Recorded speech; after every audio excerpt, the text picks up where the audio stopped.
Hello everyone, Chris Schmedeke from Divorce Simplified, back for a discussion of May and the standard possession order.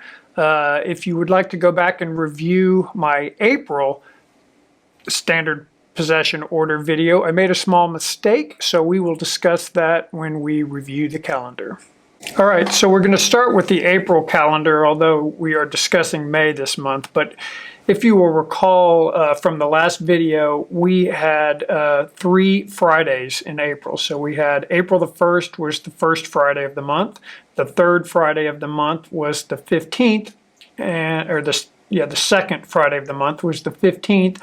And the third Friday of the month was the 29th. So that means the non-custodial parent would have gotten the first, third, and fifth Friday of the month. And then I erroneously said that the very following Friday was the first Friday of the month, which it is. However, I neglected to add the holidays in there. So as we scroll over here to May, we see that May 8th is Mother's Day. So what has happened there, you can see I designated custodial parent and a non-custodial parent for May 6th. It is the first Friday of the month. However, if you're the mother, you are going to get that weekend regardless of your designation as custodial or non-custodial parent. So if mom is the non-custodial parent, then she's going to get her first Friday of the month per the standard possession order, but it's really Mother's Day too, so they got it anyway. If the custodial parent is the mother, then the mother is going to get the first Friday of the month, even though it should have gone to the non-custodial parent because it is Mother's Day. So my bad. There will not be back-to-back weekends from April to May unless the non-custodial parent is the mother. If the non-custodial parent is the father, then you're going to lose that weekend. So the remaining weekends for the month of May are May the 20th, which is the third Friday of the month. And of course, the second and fourth Friday of the month are going to go to the parent anyway, to the custodial parent, I'm sorry.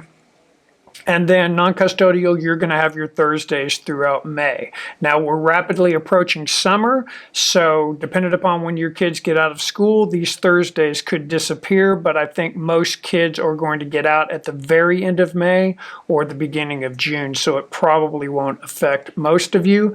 But the Thursday the 5th, Thursday the 12th, Thursday the 19th, and Thursday the 26th should all go to the non-custodial parents for your standard Thursday possessions. And then we have the fourth weekend of the month is Memorial Day weekend. So you really don't have any issues with the extension of the weekend because of a holiday, because it already belongs to the custodial parent anyway. So again, sorry for my mistake from April into May. I hope all of that makes sense.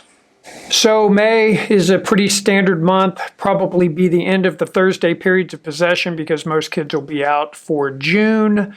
And then we had the small hiccup between April and May because I wasn't looking at the holidays. So hopefully that was a good explanation of the third Friday of the month from April rolling into the first Friday of the month in May.